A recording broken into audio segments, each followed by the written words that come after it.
এখন আমরা দেখব 4c এই প্রবলেমটার সলিউশন। সো প্রবলেম স্টেটমেন্ট কি? y square is equal to 4x এবং y is equal to 2x সরলরেখা দ্বারা সীমাবদ্ধ ক্ষেত্রের ক্ষেত্রফল নির্ণয় করো। তো এখানে আমাদের আবারও একটা পরাবৃত্ত এবং একটা সরলরেখার মধ্যবর্তী অঞ্চলের ক্ষেত্রফল নির্ণয় করতে বলা হয়েছে, এক্স্যাক্টলি আগের ম্যাথটার মতোই। অর্থাৎ আমাদের ওয়ান্স अगेन ক্ষেত্রফলটা হচ্ছে জাস্ট এই মার্ক রিজিয়নটা।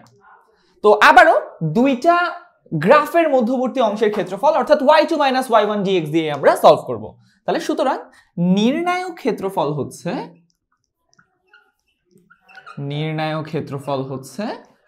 y2 - y1 dx এর integration. So integration of y2 - y1 dx।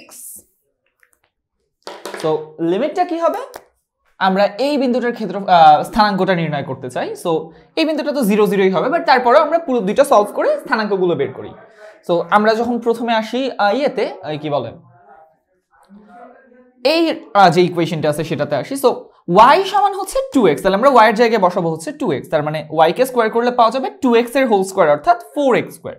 4x square সমান হচ্ছে 4x বা x স্কয়ার সমান হচ্ছে x, তার মানে x এর ভ্যালু দুটো হচ্ছে 0 এবং 1 এন্ড y এর ভ্যালু তাহলে চলে আসে 0 কে y যেহেতু 2x তাই 0 কে ডাবল করলে 0, 1 কে ডাবল করলে 2 অর্থাৎ 0 0 এবং এই বিন্দুটার স্থানাঙ্ক হচ্ছে 1, 2। রাইট, তাহলে আমাদের x এর ভ্যালুর লিমিট কি? এখান থেকে শুরু হবে হচ্ছে 0 আর এখান থেকে যে শেষ হবে হচ্ছে 1 এ। তাহলে 0 থেকে 1 এটা হচ্ছে আমার x এর ভ্যালুর লিমিট। সো আর y2 এবং y1 এই দুইটার ভ্যালুর কোনটা কি? উপরেরটা হচ্ছে আমাদের y2 অর্থাৎ y square is equal to 4x থেকে এই y হচ্ছে আমাদের y2 আর y is equal to 2x এর এই 2x এটা হচ্ছে আমাদের y1। সো আমাদের y2 হচ্ছে এখান থেকে আমরা বের করব। সো y স্কয়ার সমান যদি 4x হয় তাহলে আমরা অলরেডি জানি যে y ইজ ইকুয়াল টু আমাদের হবে হচ্ছে প্লাস মাইনাস 2√x।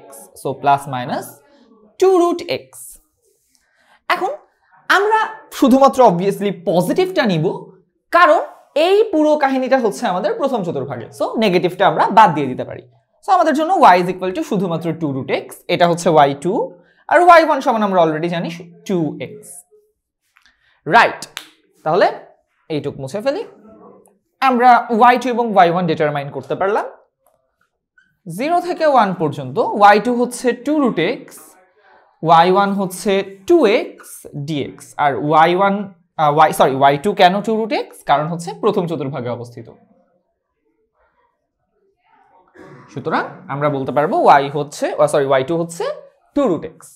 তাহলে ইন্টিগ্রেশনটা কমপ্লিট করি। 2√x কে ইন্টিগ্রেট করলে কি হয়? 2 * √x কে ইন্টিগ্রেট করলে হয় x to the power 3/2 divided by 3/2 minus 2 * x কে ইন্টিগ্রেট করলে হয় হচ্ছে x square by 2। Okay, and আমাদের লিমিট হচ্ছে 0 থেকে 1। তাহলে কি থাকলো? এই 3/2 উপরে চলে আসলে হয়ে যাবে 2/3, 2 দিয়ে গুণ করলে হয়ে যায় 4/3। তাহলে 4/3 ইনটু 1 টু দ্য পাওয়ার 3/2 হচ্ছে 1, তার মানে শুধু 4/3 মাইনাস 2 কাটাকাটি শুধু 1 এবং মাইনাস 0 বসালে তো পুরোটাই 0। 4/3 থেকে 1 গেলে থাকে হচ্ছে 1/3। সো ফাইনাল আনসার হচ্ছে 1/3 বর্গ একক।